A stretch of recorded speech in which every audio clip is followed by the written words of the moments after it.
Hi hello వనక్కమ్ and welcome to the RJ TV. So ఇవాళ మనతో ఉన్నది సినీ క్రిటిక్ విజ్ఞాన్ దాసరి గారు. సో ఇవాళటి మెయిన్ టాపిక్ వచ్చేసి మన కోటా శ్రీనివాసరావు గారు మరణం. అంటే sir, good morning sir. One of the legendary actor in our industry.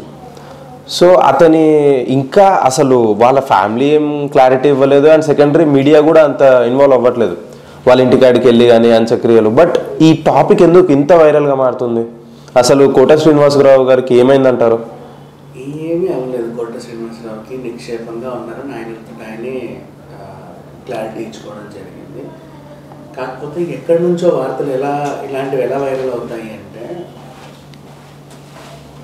ఎవరికైనా నచ్చని వర్డ్ ఆయన మాట్లాడినప్పుడు పబ్లిక్ మీటింగ్స్లో ఓకే ఇమీడియట్గా ఏం చేస్తారు? చంపేస్తారు.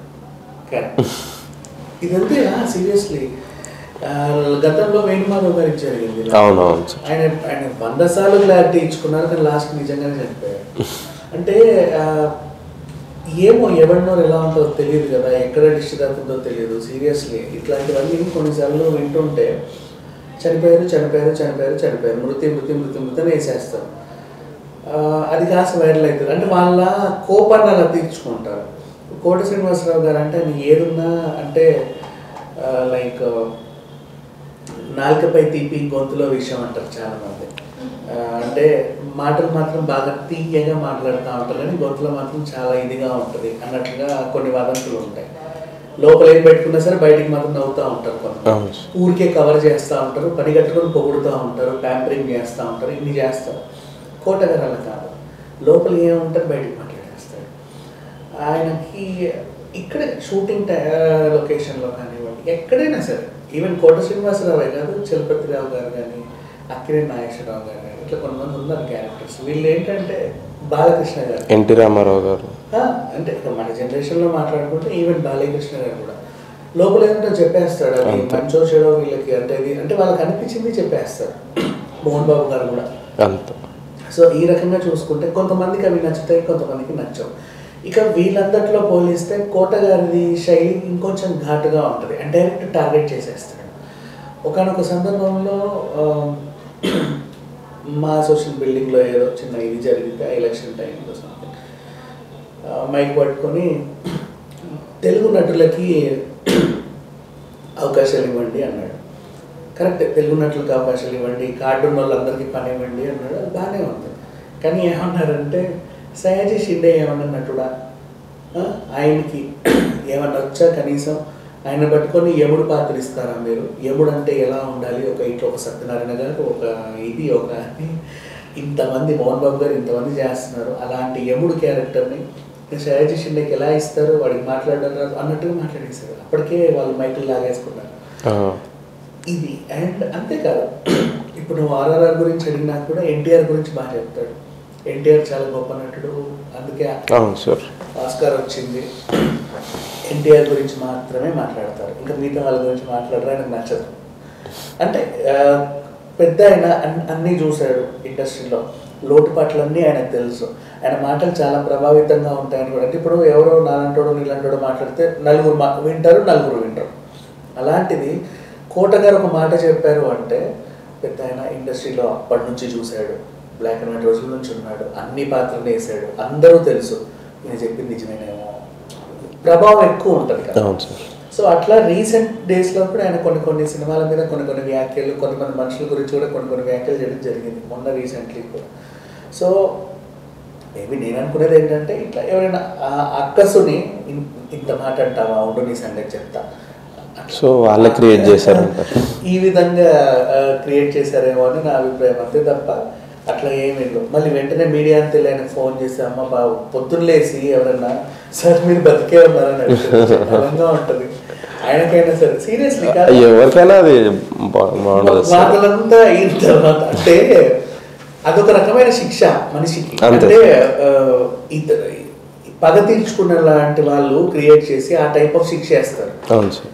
ఎంత శిక్ష అంటే, ఇప్పుడు మనం హ్యాపీగా ఉంటాం, పొద్దున్న 6 గంటలకు 7 గంటలకు ఫోన్ వస్తుంది, ఎవరో పని వాళ్ళు ఎవరైతే లేస్తే ఆయన ఎత్తచ్చు. పని వాళ్ళు ఎత్తినా సార్ బతికే ఉన్నారా వాళ్ళు పైకి లేదు ఆయనే ఎత్తాడు అనుకోండి, సార్ అది మీరు లేరని అంటే హలో అంటే కూడా అర్థమైపోతుంది ఓకే ఉన్నాడని. అయినా సరే వీళ్ళు క్వశ్చన్ వేసేస్తారు, పోయారని చెప్తున్నారు, ఉన్నారా పోయారా ఆయన ఏం చెప్పాలి దానికి సమాధానం? ఫోన్ పట్టుకొని హలో అంటే బతుకున్నట్టే కదా. అంటే అట్లా కాదు సార్, ఏమన్నా ఆరోగ్యం ఏమైనా కొంచెం అంటే హాస్పిటల్కి వెళ్ళాలని ఉందా, ఇంకేమైనా అంటే ఈ రకంగా ఉండేసరికి ఎవరికైనా సరే ఉంటుంది బాధ. అంటే ఆ సందర్భాన్ని బట్టి నవ్వు వస్తుంది, బట్ సీరియస్లీ అక్కడ ఉన్న మనిషికి ఎంత బాధ ఉంటుందో. అవును సార్, అసలు అంతే కదా, బతుకున్నాక కూడా ఇంకా అంటే సినిమాలు చేయకుంటే ఇక చనిపోయినట్టేనా అనే ఒక ఫీలింగ్ వస్తుంది. చేయకుంటే అని కాదు, నిన్న కూడా సర్ప్రైజింగ్ రోల్ అది కబ్జా మూవీలో కోట గారు సర్ప్రైజింగ్ రోల్. అసలు నేను ఎక్స్పెక్ట్ చేయాలి అందులో ఆయన ఉంటారని చెప్పేసి. మంచి రోల్ అంటే ఇంకా చేస్తున్నారు, కన్నడ వాళ్ళు తీసుకెళ్లి మంచి రోల్ ఇచ్చారు. మనోళ్ళకి ఏమైంది అంతే. అంటే వాళ్ళు ఇక్కడ నుంచి తీసుకెళ్లి ఫ్లైట్లు బుక్ చేసి బండ్లు బుక్ చేసి అక్కడ షూటింగ్ చేయించి హోటల్ రూమ్ లో పెట్టి తీసుకురావాలి. అదే ఇక్కడైతే ఇంకా అక్కడ అది కొంచెం ఇన్కన్వీనియంట్. ఇది ఇంటి నుంచి వస్తాడు, ఇంటికి వెళ్తాడు, ఆయన బండ్లో వస్తాడు, ఆయన ఇంటికి వెళ్తాడు, ఆయన మనుషులతో వస్తాడు, ఆయన మనుషులతో వెళ్తాడు. ఇది ఇంకా కన్వీనియంట్ కదా. ఇక్కడ తక్కువ డబ్బులు కూడా. సో అంటే మన వాళ్ళు ఇవ్వలేదు అవకాశాలు, అంత చేయలేదు. ఎప్పుడో ఎవరో ఉన్నారంటే ఉన్నారు. కొంతమంది కూడా ఆయనకి బాగాలేదంట ఏం వస్తారులే, ఇంకెవరన్నా చూడు బయట వాళ్ళు చేయట్లా. ఆయన చివరి శ్వాస వరకు నేను పని చేస్తాను, నాకు ఇష్టం అన్నట్టుగా ఉంటారు కోట గారు. సో ఏదేమైనా చనిపోయే వార్తలు పుట్టించడం అనేది మాత్రం కొంచెం బాధాకరమే. అంటే ఈ రకంగా పగ తీర్చుకునే వాళ్ళకి వాళ్ళని ఏమంటామో తెలియదు. అంటే ఇవాళ రేపు సామాజిక మాధ్యమాలు పెరిగిన కొద్దీ ఏ చిన్న వార్త చేసినా బాగా వైరల్ అవుతుంది. పైగా ఈ కాలంలో ఫస్ట్ నుంచి రకరకాల మరణాలు విన్నాం. జమున గారు, కే విశ్వనాథ్ గారు, వాళ్ళు వీళ్ళు ఇలా ఇలా వింటూ వాణిజ్యరావు గారు వింటూ ఉన్నప్పుడు ఈ టైంలో ఇలాంటి వార్త పుట్టిస్తే నిజంగా నమ్మేస్తారు.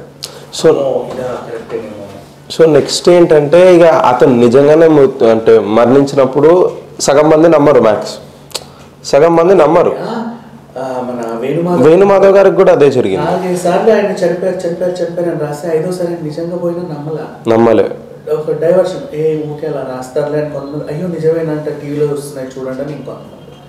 అండ్ నమ్మేదా నమ్మకపోవడం అని కాదు, వీళ్ళు కోరుకున్న టైంలోనే, వీళ్ళు వార్తలు రాసిన టైంలోనే ఆయనకి ఏదైనా చిన్న అనారోగ్యం వస్తే ఏం చేస్తారు?